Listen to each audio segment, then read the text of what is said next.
Last week we had the sunny, dry, and cold weather, and now things are completely different. Clouds are taking over. We'll have a rain chance each day, along with temperatures going way up. All those details coming up. Right now on News Channel 6 at 10, how an annual count can help Augusta's homeless population. Also ahead, the search continues for a missing man in Augusta. Investigators searching for a person they want to question. And pets still missing after the New Year's fireworks. The steps you can take to take care of your furry friend as your News at 10 starts now.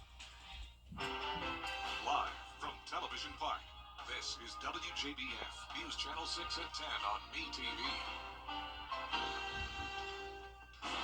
Good evening, everybody. I'm Brad Means. Thanks for joining us. Coverage you can count on begins with the annual point-in-time count for the city of Augusta. Nikita Dennis covering it live in the Satellite News Center with details on this effort to better serve those who are homeless. Nikita? Yeah, Brad, it's an important time of the year for the Homeless Task Force, making sure people have the resources and shelter they need. And we meet the folks when they come in the door, and we interview them with just a few minutes of questions, and then we give them a resource bag and send them on their way. Each year, the city of Augusta conducts a point-in-time count to tally the homeless population. On day one, shelters including the Augusta Rescue Mission, Garden City Rescue Mission, and the Salvation Army have done surveys with each person who walked into their facilities. Throughout the night, volunteers will be out to survey people in the area who may not seek shelter. So in this count, what we're looking for is to get a clear picture of what homelessness looks like as a body in our area. So we want to know how many people are experiencing homelessness in Augusta, Georgia, and then how many are from here, how many have experienced more than one episode of homelessness.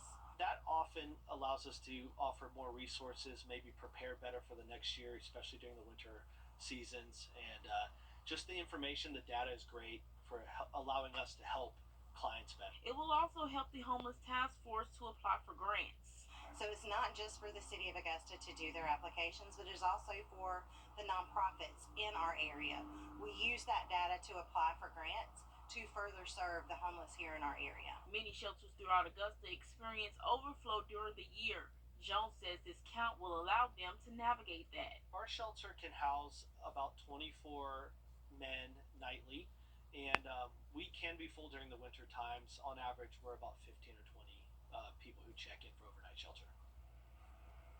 The pit count will end on the 31st. Live in the Satellite News Center, Nikita Dennis, WJBF News Channel 6. All right, Nikita, thanks. It looks like a change of direction for supporters of a veterans cemetery in Augusta, of course, at Augusta National Golf Club.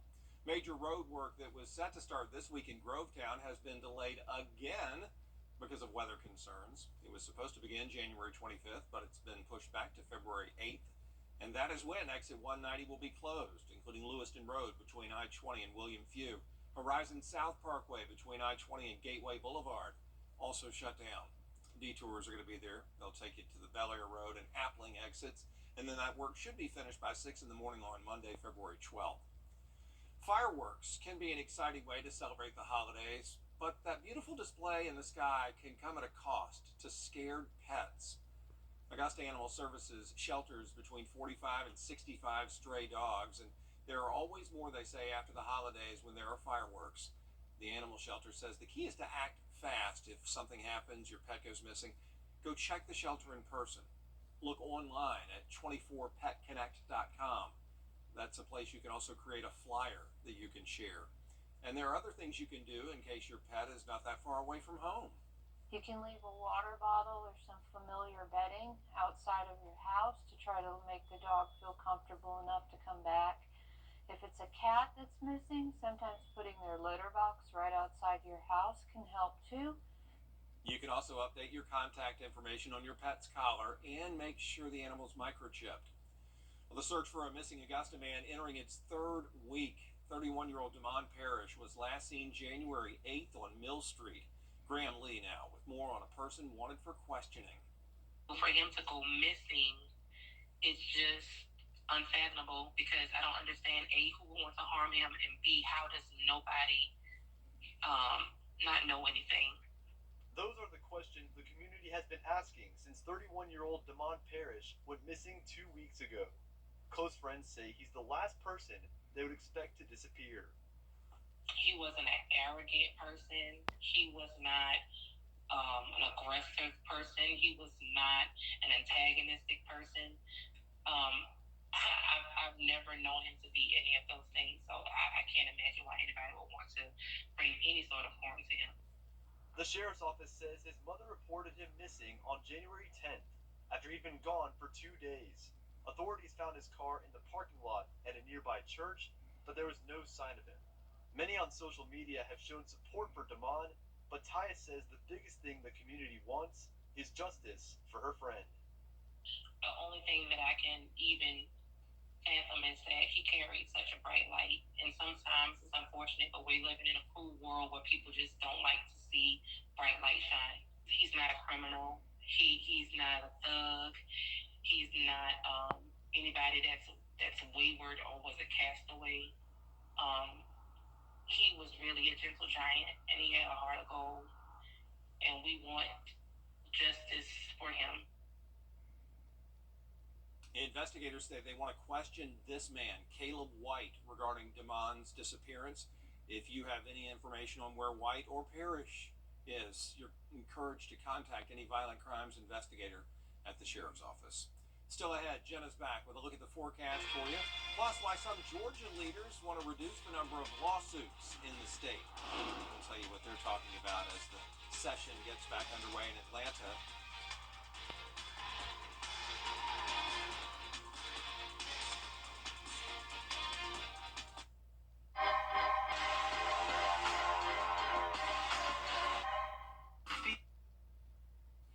Now, your most accurate forecast with WJBF Live Viper 6. I want to start out with a shout out to Dean's Bridge Road Head Start program right here in Augusta, Georgia. I had a whole big group of little 4-year-olds come visit me in the studio today, and they had a great time for sure playing around on the green screen. So thank you, Dean's Bridge Head Start, for coming to visit us at WJBF. But here's a live look now at our Terry Lambert Hyundai Skyview cam over in Aiken. It's a pretty pleasant night for now, not nearly as cold as it has been, sitting at 47 degrees now. A northeast wind at just 3 miles per hour, dew points in the low 30s. So we do have a pretty big variety of temperatures though. Definitely cooler towards the north, warmer towards the south. 39 in McCormick, but 10 degrees warmer in Millen at 49, and even some 50s still in Wrightsville and Swainsboro. Aiken right in between at 43 degrees. Satellite and radar showing cloud cover pretty much for everyone now. The clouds have taken over and they're here to stay all the way through the weekend. And we also are going to see some rain chances starting tomorrow. The chance of rain for Tuesday will be very slim, but it is there at least for the morning hours. So here's what's happening. By Wednesday, we will see a big warm up with a lot of us reaching the 70s, even getting close to the 80s in some of our southeastern counties. But in addition to the warmth, we'll also have an increase in moisture ahead of our next system. And we'll also have a lot of systems coming through. Starting tomorrow, we'll have some rain chances, as I mentioned, at least through the 9 o'clock hour, potentially for some of us until around 11 a.m. And we'll have a big variety of temperatures as well. Some of us in the upper 50s, some of us even in the low 60s. The low temperatures are certainly on the rise. Tonight, much warmer, only going down to 39 at the lowest. And then notice we're in the 40s by Wednesday, 50s Thursday, 60s on Friday. So something for everyone this week when it comes to those temperatures. High temperatures also rising from 59 to 69 on Wednesday and 76 on Thursday, and just like that, by next week we'll be back down into the upper 50s. So only a 20% chance of rain Tuesday and Wednesday, increasing slightly on Thursday. I also think we could have some storms since it will be so warm. And then Friday and Saturday will definitely be our wettest days. So here's what's happening on Futurecast tonight. So this is a pretty weak system here. All rain tomorrow morning will be very light and scattered activity, and it's pretty much out of here by 11 a.m. Next, we'll have a warm front come through on Wednesday. This will put us in a wedge setup as well, so that's what's really going to determine how warm we actually get. I'm thinking a lot of our northern counties still in the 50s on Wednesday, but down towards the south, we could see some 70s. And overall, not a lot of rain on Wednesday, but as we pick things up and go into Thursday, this is what we were just talking about. We'll have a cold front come through. Thursday will be our warmest day, with a lot of us in the 70s and also the chance of some storms. Here's a closer look at tonight, though, into Tuesday morning, 5 a.m. You may run into some rain when headed out the door. 9 a.m., similar situation. Once again, very, very light. and really not a break in the clouds at all Tuesday. We'll be under that wedge setup. So cloudy, cool for some of us, and lows tonight will be in the low 30s to upper 40s. Big variety. Highs tomorrow in the low 50s to low 60s. And your 10-day forecast showing those chances of rain each day, overcast skies all the way through Saturday. A lot of us seeing the 70s this week, and then drying and clearing out on Sunday. All of next week, sunny, dry, and back to cooler temperatures. All right, Jenna, thanks. Lawmakers back at work in Atlanta talking about Only on News Channel 6. Every day, ordinary people in the CSRA do extraordinary things to serve our community. Each month, News Channel 6 recognizes these outstanding volunteers with the Giving Your Best Award. Do you know an everyday hero who goes the extra mile to help others? Nominate them for the Giving Your Best Award by visiting WJBF.com and filling out the entry form. Sponsored by Science Co., Piedmont Augusta, Security Federal Bank, and News Channel 6.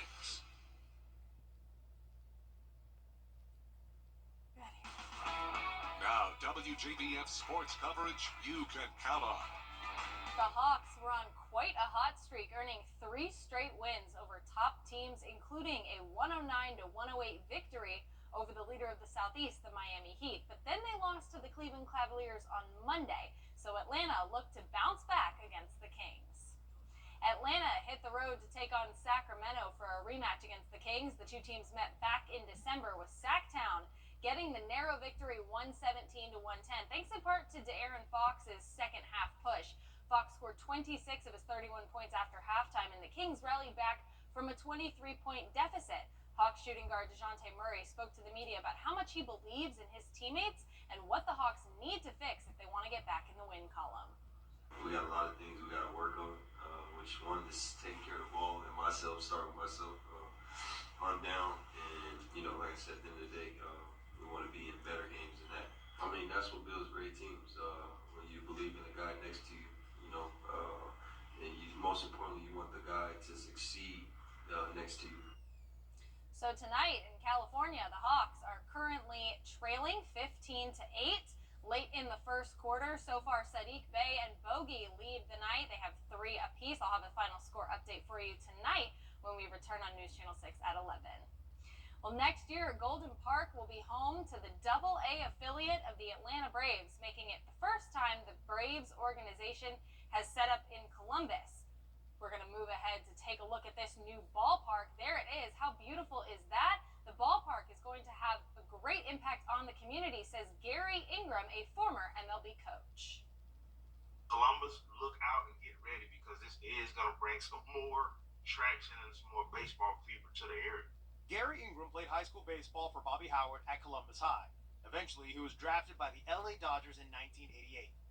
In 2001, Gary's baseball journey took him to coaching, where he coached for the South Georgia Waves and Columbus Catfish. Eventually, he coached the Mississippi Braves as well. He wants baseball fans in the Chattahoochee Valley to know this club will have players knocking on the door of the big leagues. They're definitely going to see some up-and-coming stars that are getting ready to launch their major league career from Columbus. AA has been a platform for major league players because most of your prospects are at the AA level.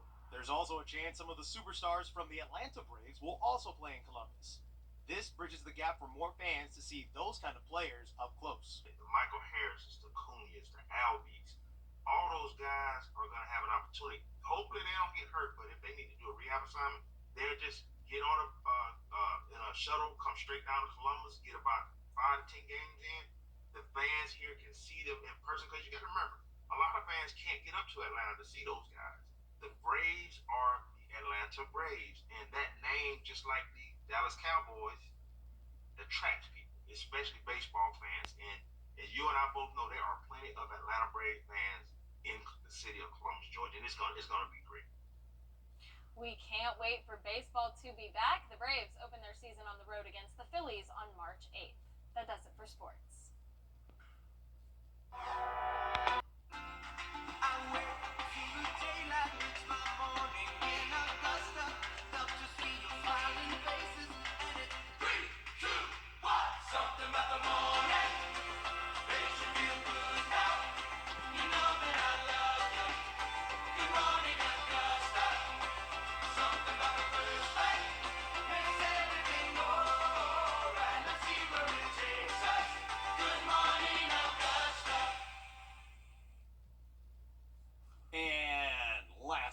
least a hiker in Kentucky saved by some pretty young helpers. He was trying to walk through deep snow when some Boy Scouts stepped in. Sam DeCoste has the story. I wasn't sure I could make it, so I said a prayer. 67-year-old Greg Painter has camped at Cranberry Glades hundreds of times, but he feared his latest weekend trip could have been his last. I tried to back up, nothing happened. I tried to go forward, nothing happened. I just got back in the Jeep and I thought, well, I'll wait till daylight until I can see what's actually going on. As Painter drove towards the botanical area, his Jeep got stuck on a snowy road. Painter says he was trapped and freezing. Even the water bottles he packed turned to ice. And it kept snowing, the wind picked up, and I sat in the driver's seat all night and the wind was howling. And I'd start the Jeep ever so often to warm back up. I was completely spent. I couldn't feel my feet. I couldn't feel my hands. Painter says he waited until sunrise, then abandoned his car and set off on foot, desperate to find warmth. And after a long and cold 3 hours walking through a foot of snow, Painter found the Boy Scouts. I knew I couldn't give up. I knew that it was still a long way to help, and I didn't know they were even there. The first person Painter saw was John Dudley, who was with Boy Scout Troops 259 and 289 on their annual winter camping trip. He brought Painter into their warming tent right away. He was visibly shaken, and he had told me that he thought he was maybe even getting dehydrated. I said, we've got water, let's get you inside here and get you warmed up a little bit. Then a team of Boy Scouts drove Painter back to his Jeep and dug it out. From there, Painter was able to drive back to his home in Louisa, Kentucky. He says the Scouts saved his life. Oh my goodness, thank goodness for those Scouts. Hope they all get badges, merit badges. Oh yeah, they should all get medals. I'm so glad he's okay. Good job, Boy Scouts. Yeah, that is awesome. I mean, they're really showing their skills, those Boy Scouts there. They are. All right, 10-day forecast showing the clouds and the rain each day this week. Very low chances of rain, though, Tuesday and Wednesday. Warming up all the way into the 70s by Thursday, 70s through Saturday, then cooler next week. All right, thanks a lot, Jenna. Thank you for watching. We're back at 11 o'clock on News Channel 6. Hogan's Heroes is next here on MeTV.